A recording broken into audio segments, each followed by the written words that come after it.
तो दोस्तों, दिवाली आने वाली है और दिवाली हम भारतीयों के लिए एक त्योहार नहीं बल्कि एक फाइनेंशियल न्यू ईयर भी है। यहाँ हम खाते बही का हिसाब किताब देखते हैं, खातों की क्लोजिंग करते हैं और दिल से दिल तक दिवाली टू दिवाली तक का हिसाब बनाते हैं। पिछले साल दिवाली पर हमने एक बात कही थी कि इंडेक्स यानी कि निफ्टी लेवल 23,000 से 25,000 रेंज बाउंड रहना चाहिए, जिसकी कटिंग आप अभी सुन लीजिए। जी हाँ, स्टार्ट के अभी जो 15 दिन में जो रिजल्ट्स आए हैं ना, जो बड़ी कंपनी से रिजल्ट आ रहे हैं, उन्होंने बाजार को डिसअपॉइंट किया है। चाहे आप बजाज ऑटो ले लीजिए या फिर इंडसइंड बैंक ले लीजिए, इस तरह के जो डिसअपॉइंटमेंट आए हैं ना, और इस तरह के कई स्टॉक्स के रिजल्ट ऐसे आए हैं जिन्होंने डिसअपॉइंट किया है, जिन्होंने ये डाउट कर दिया क्या हम ग्रोथ में हैं क्या। यदि हम ग्रोथ पे हैं तो पी रेशियो को जस्टिफाई कर देंगे, क्योंकि 6 मंथ डाउन द लाइन हम पी रेशियो को जस्टिफाई कर देते हैं। एक 1 year down the line P ratio को जस्टिफाई कर देंगे। लेकिन यदि ग्रोथ नहीं आई तो हम आज के पी को आज भी जस्टिफाई नहीं कर सकते हैं। तो ये बाजार टूटने का सबसे बड़ा रीजन ये है, इररेस्पेक्टिव ऑफ ये सेकेंडरी रीजन है बाकी जितने भी हैं। जरा सोचिए, 72 रुपए क्रूड ऑयल चल रहा है, सबसे बड़ा प्लस पॉइंट तो ये है इंडिया के पॉइंट ऑफ व्यू से, जबकि गल्फ में वॉर चल रहा है। उसके बाद भी 72, रसिया वॉर चल रहा है एक साल से, 72 क्रूड ऑयल। इसका मतलब कि क्रूड ऑयल की सप्लाई बहुत अच्छी है, क्रूड ऑयल में कोई नुकसान नहीं देख रहे हैं। इसका मतलब कि इकोनॉमी के लिए तो अच्छा है, लेकिन फिर भी यदि अर्निंग नहीं आ रही है या अर्निंग सपोर्ट नहीं आ रहा है तो वहां दिक्कत है। और ये आएगा या नहीं आएगा, अगले 15 से 20-30 दिन में हमें पता लगेगा कि सेकेंडरी कंपनी के यानी कि मिड और स्मॉल कैप कंपनीज के अर्निंग्स कैसे आ रहे हैं, क्या वो सपोर्ट कर रहे हैं नहीं कर रहे हैं, या कुछ जो 2-5 जो केसेस हैं वो ही क्या एक्सीडेंट्स थे क्या। बस यही चीज डिसाइड करेगी कि अगले 6 महीने मार्केट कैसा रहेगा। तो यहां से लेकर बजट तक मेरे मार्केट में दो ऑप्शंस मैं आपको दे रहा हूं जो मुझे लग रहा है। पहला ऑप्शन तो यह है, निफ्टी का 200 डे मूविंग एवरेज है 23,300 के आसपास। तो मेरा मानना यह है कि फर्स्ट ऑप्शन तो यह है जो है 23 टू 25,000 निफ्टी रेंज बाउंड रहेगी। यदि ऐसा रहता है तो जो रिजल्ट्स कमजोर आए हैं ना, वो एडजस्ट हो जाएंगे। और यदि ऐसा रहता है तो आईपीओ इन्वेस्टर के लिए आईपीओ आते रहेंगे और आपको कोई दिक्कत नहीं आएगी, आपका काम चलता रहेगा। तो आपने क्या देखा कि इस साल इंडेक्स लगभग 22,500 से 25,500 के बीच में ही चलता रहा। कुल मिलाकर वो जो रेंज बाउंड का मूड था, बाजार ने उसका मान रखा, न ज्यादा चढ़ा और न ही ज्यादा गिरा। तो कुल मिलाकर यदि हम क्या देखते हैं, ओवरऑल यदि दिवाली टू दिवाली देखते हैं तो निफ्टी ने सिर्फ 5% का रिटर्न दिया, सेंसेक्स ने 5% का रिटर्न दिया, बैंक निफ्टी थोड़ी बेटर यानी कि 10% का रिटर्न दिया, मिड कैप ने 3% का रिटर्न दिया, मिड कैप 100 की बात कर रहा हूं, और निफ्टी आईटी नेगेटिव 12% यानी कि सिर्फ नुकसान लगा।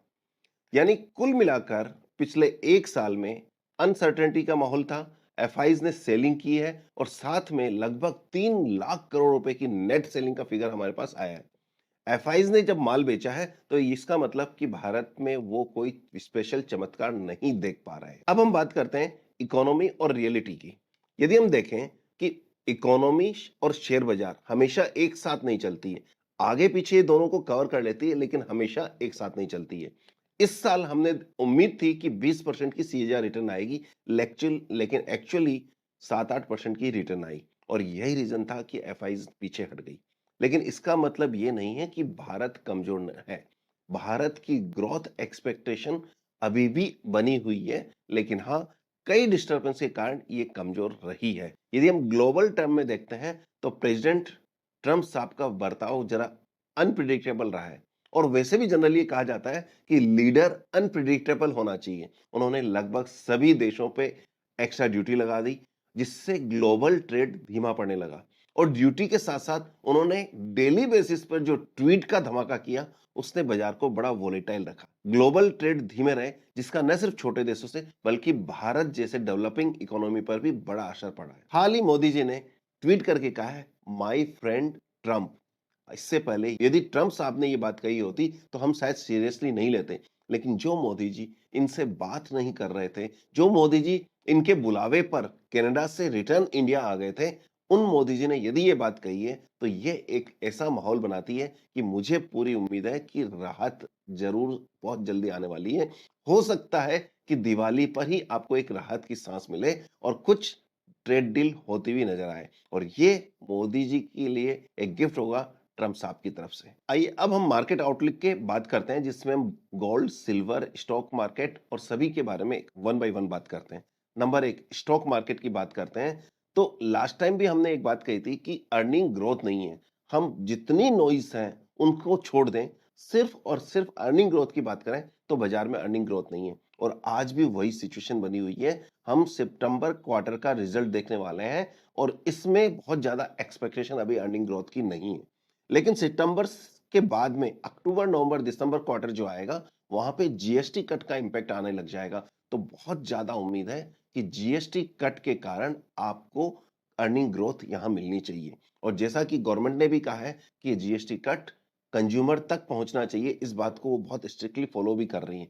यदि ऐसा होता है तो दिसंबर क्वार्टर के रिजल्ट अच्छे आएंगे और दिसंबर क्वार्टर के रिजल्ट अच्छे आए तो मुझे ऐसा लगता है कि हम नवंबर से ही बाजार में पॉजिटिव साइड देख सकते हैं और हो सकता है कि दिवाली से ही बाजार थोड़ा सा अपर साइड में जाए और दिसंबर तक आते आते या बजट आते आते हम नए हाई पर चले जाएं। दूसरी बात, दिसंबर के बाद में जब मार्च क्वार्टर आएगा वो भी अच्छा रहने की उम्मीद है, लेकिन उसकी एक्सपेक्टेशन भी उतनी अच्छी हो जाएगी यदि दिसंबर क्वार्टर अच्छा रहता है और साथ में बीच में आ गया बजट। ये बजट डिसाइड करेगा कि अगले 6 महीने बाजार या 1 साल बाजार कैसा रहेगा। बजट जहां तक मैं समझता हूं इस गवर्नमेंट का बजट अच्छा ही आना चाहिए। तो यहां से लेकर मार्च और अप्रैल तक बाजार में कोई रिस्क नहीं लगती है। मैं जनरली पॉजिटिव बनता हूं, मुझे जनरली पॉजिटिव लगता है क्योंकि गवर्नमेंट का बहुत अच्छा सपोर्ट इसमें है। लेकिन एक बात बता दूं, 2026 एक ऐसा साल रहेगा जिसमें इन्वेस्टमेंट के साथ-साथ एग्जिट बहुत इंपॉर्टेंट होगा। आप बिल्कुल ध्यान से सुन लीजिएगा, 2026 एग्जिट का साल रहेगा। इस साल कब एग्जिट होना है वो इंपॉर्टेंट होगा, लेकिन ये साल आपको एक एग्जिट का अपॉर्चुनिटी देगा। जिनके भी फाइनेंशियल गोल्स अगले 1-2 साल में हैं, एटलीस्ट उनको तो एग्जिट करना ही चाहिए और वो टाइम कब आएगा वो हम टाइम पर आपको बताएंगे। यदि आप हमारे साथ जुड़े हुए हैं तो आप बिल्कुल चिंता मत कीजिए। यदि आपका म्यूचुअल फंड का पोर्टफोलियो हमारे साथ है तो आप चिंता मत कीजिए। हम टाइम टाइम पर आपको जैसा अपडेट करते रहते हैं, आपको वैसा अपडेट करते रहेंगे। और यदि आप हमारे साथ जुड़े हुए नहीं हैं तो डिस्क्रिप्शन में लिंक है, उससे फॉर्म भरकर आप हमारे साथ हमारे कनेक्ट कर सकते हैं और हमारी टीम आपको आपके हिसाब से आपका पोर्टफोलियो बना के देगी। फिर चाहे वो म्यूचुअल फंड हो, एसआईएफ हो, पीएमएस हो, एआईएफ हो, किसी भी कैटेगरी में आपको इन्वेस्टमेंट करना है या कोई भी कैटेगरी जो आपके लिए सुटेबल होगी वो आपको सजेस्ट की जाएगी। इसके अलावा हेल्थ इंश्योरेंस, टर्म इंश्योरेंस के भी फॉर्म लगे हुए हैं, आप वो भी हमारे साथ कर सकते हैं। और साथ ही साथ यदि आप आईपीओ इन्वेस्टर हैं तो डीमेट अकाउंट खोलना मत भूलिएगा, लिंक डिस्क्रिप्शन में है। दूसरा, इस बार talk of the town was silver and gold. मैं गोल्ड के पहले सिल्वर का नाम ले रहा हूं क्योंकि गोल्ड और सिल्वर का बहुत जबरदस्त ये साल रहा है। हमारे पिछले वीडियोस में 1 साल पहले जो वीडियोस बने थे उसमें गोल्ड सिल्वर की हमने बात की थी, जिसमें गोल्ड लगभग 1.5 लाख की बात की है, सिल्वर की बहुत ज्यादा बात नहीं की थी, लेकिन गोल्ड हम बुलिश रहे हैं और डेढ़ उसका वीडियो का भी आपको लिंक दो तीन कट यहाँ लगा दिए जाएंगे कि क्या गोल्ड 1 लाख रुपए हो रहा है। यदि ऐसा हो रहा है तो इसका मतलब कि आप अभी अपने घर में गोल्ड ले लें, क्योंकि इससे 2 फायदे होंगे। एक तो आपका इन्वेस्टमेंट होगा जिसमें फायदा होगा और दूसरा घर में महिलाएं खुश हो जाएगी। तो सबसे पहला रीजन तो ये है। नंबर दूसरा रीजन इन्फ्लेशन हेज है। यदि आप पेपर करेंसी में पैसा रखते हैं, आज के टाइम पे पेपर करेंसी में पैसा रखना किसी भी कंडीशन में फायदेमंद नहीं है। आप किसी न किसी एसेट क्लास में रखिए, चाहे वो गोल्ड हो, सिल्वर हो, रियल एस्टेट हो, इक्विटी हो, इक्विटी म्यूचुअल फंड हो, या किसी भी एसेट क्लास में रखिए, लेकिन पेपर करेंसी में पैसा रखेंगे तो ये मान के चलेगा वो डेप्रिशिएट हो रहा है। तो नेक्स्ट पॉइंट आता है, तो ओवरऑल यदि हम देखा जाए तो अपने पोर्टफोलियो का 5 से 15% गोल्ड रखना एक रीजनेबल सी बात होती है। यहां पर एक और जो लास्ट और सबसे इंपॉर्टेंट पॉइंट है कि why you should invest in gold, जिसमें सबसे इंपॉर्टेंट पॉइंट आता है कि ग्लोबल डिमांड। आज पूरे वर्ल्ड में ग्लोबल डिमांड बढ़ रही है।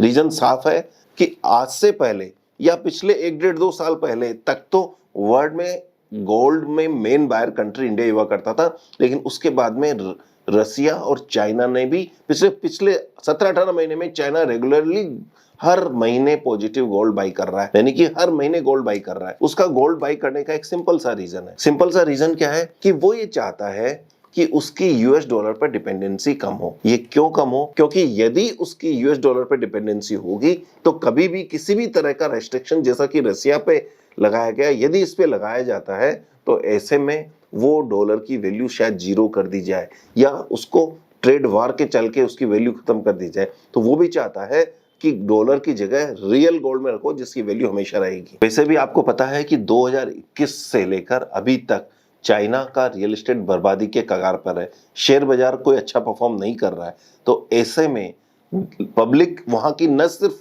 सेंट्रल बैंक बल्कि पब्लिक भी गोल्ड में इन्वेस्टमेंट कर रही है। जब वहां की पब्लिक भी कर रही है, सेंट्रल बैंक भी कर रही है, तो गोल्ड की डिमांड तो बढ़नी ही बढ़नी है। आपको मैं एक सिंपल सा एग्जांपल बताऊं, 2013 में रसिया का डॉलर पे डिपेंडेंस जो था, या जितनी डॉलर करेंसी रिजर्व में पड़ी थी उसकी 50% ही 2020 में आ गई थी। इसका मतलब उसने डॉलर पे डिपेंडेंसी कम करके गोल्ड इंक्रीज किया है। सेम चाइना करना चाह रहा है, वो डॉलर को कम करना चाहता है और गोल्ड को बढ़ाना चाहता है। यदि ये चलता रहा तो ये मान लेना, ये लॉन्ग टर्म बुल रन में गोल्ड आ चुका है, लॉन्ग टर्म बुल रन में है। तो इसका मतलब कि ये अभी कहीं भी नहीं पहुंचा है, अभी तो कुछ भी नहीं है, ये तो बस शुरुआत है। गोल्ड और सिल्वर का जहां तक मैं मानता हूं, गोल्ड को तो गॉड्स ऑन करेंसी कहा जाता है, यानी कि ये यूनिवर्सल करेंसी की तरह काम होती है। इसलिए काफी टाइम तक गोल्ड और सिल्वर ने बहुत अच्छा रिटर्न नहीं दिया, लेकिन पिछले 2 साल से ये अच्छा पॉजिटिवली परफॉर्म कर रहा है और यह कंटिन्यूटी चली रहेगी। रीजन आप ये मान के चलिएगा कि नंबर एक, डॉलर पर डिपेंडेंसी कम करना चाह रहे हैं कई कंट्रीज के बैंक्स गोल्ड और सिल्वर पे बिलीव कर रहे हैं। सिल्वर का अपना इंडस्ट्रियल यूज भी है और साथ में सिल्वर अपने पुराने हाई को ब्रेकआउट करके निकल के बाहर आया है, तो ये नया हाई बनाएगा। अगले 10 साल की बेस्ट एसेट क्लास में से सिल्वर हो सकता है। दूसरी तरफ यदि हम देखते हैं तो यूएस इकोनॉमी में डेट बहुत हाई है, जिस कारण से वर्ल्ड भी उनकी डॉलर पे विश्वास कम कर रहा है। यदि ऐसा रहा तो गोल्ड और सिल्वर सेफेस्ट एसेट क्लास होने वाले हैं। जनरली एक और थ्योरी कहती है, हालांकि सिल्वर ने पिछले 20-30 सालों में काफी अंडर परफॉर्म किया है, जो आने वाले टाइम पे ठीक होने वाला है। लेकिन एक बात मान के चलिएगा, जो गोल्ड का भाव है उसका 2% का भाव, उसका 1.5 से 2% का भाव सिल्वर का रहना चाहिए। जैसे आज गोल्ड 1 किलो का भाव 1.25 करोड़ है, तो इसका 2% क्या होता है, 2.5 लाख रुपए, और 1.5% माने तो लगभग 2 लाख रुपए।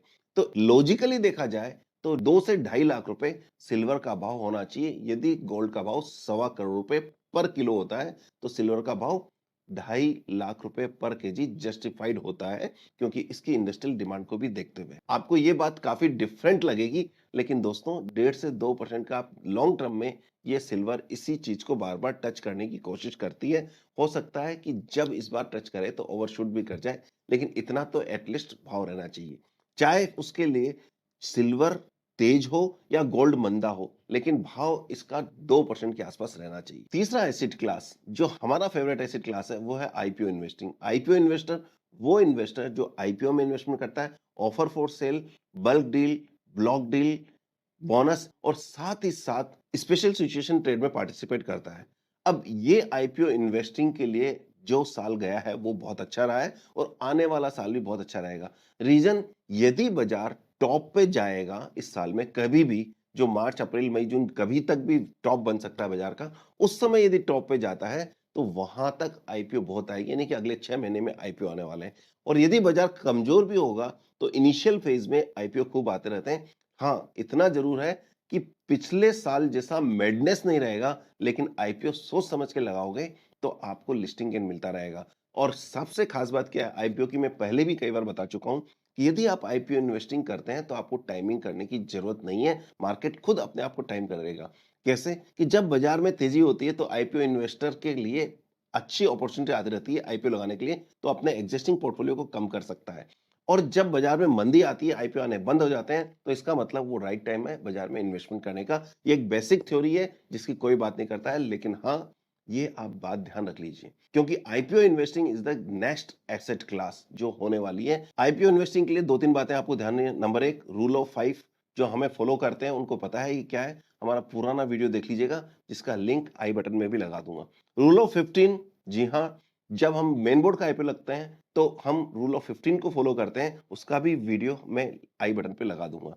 तीसरी बात, जब भी आप आईपीओ इन्वेस्टिंग करें तो ये मान के चलें, यदि आप स्मॉल इन्वेस्टर कोटा में कर रहे हैं या रिटेल में कर रहे हैं तो कम से कम 20 एप्लीकेशन, और एचएनआई में कर रहे हैं तो कम से कम 10 फैमिली मेंबर्स की एप्लीकेशन आप लगाने जैसा अपनी किटी बना लीजिए। ये आपको एक अच्छा आईपीओ इन्वेस्टर बनाएगी और मुझे पूरा विश्वास है आने वाला साल आईपीओ इन्वेस्टिंग के लिए सबसे बेस्ट रहने वाला है, यदि आपने राइट टाइम पर रिड्यूस कर लिया अपना पोर्टफोलियो। मैं बहुत स्ट्रेस देके इस बात को कह रहा हूं कि ये साल अपना पोर्टफोलियो को रिड्यूस करने का साल रहेगा। टाइमिंग कब होगी वो हम आगे आने वाले टाइम में कभी देखेंगे, जब भी बाज़ार ऐसा सिग्नल देगा हम बात करेंगे, लेकिन ये बहुत इम्पोर्टेंट रहने वाला है। तो कुल मिलाकर दिवाली से लेकर दिवाली तक हमने तीनों एसेट क्लास की बात की, लास्ट ईयर के व्यू की बात की, आने वाले व्यू पे भी आपसे बात की। ये वीडियो आपको कैसा लगा ज़रूर बताइएगा। यदि आपने अभी तक हमारी टीम से कनेक्ट नहीं किया है, तो म्यूचुअल फंड इन्वेस्टिंग के लिए, पोर्टफोलियो इन्वेस्टिंग के लिए, पीएमएस, एआईएफ के लिए हमारी टीम से कनेक्ट कीजिए, लिंक डिस्क्रिप्शन में है। मिलते हैं अगली दिवाली को इसी तरह के कोई और वीडियो के साथ, तब तक all the best, happy investing और आप सभी को दिवाली की अग्रिम शुभकामनाएँ।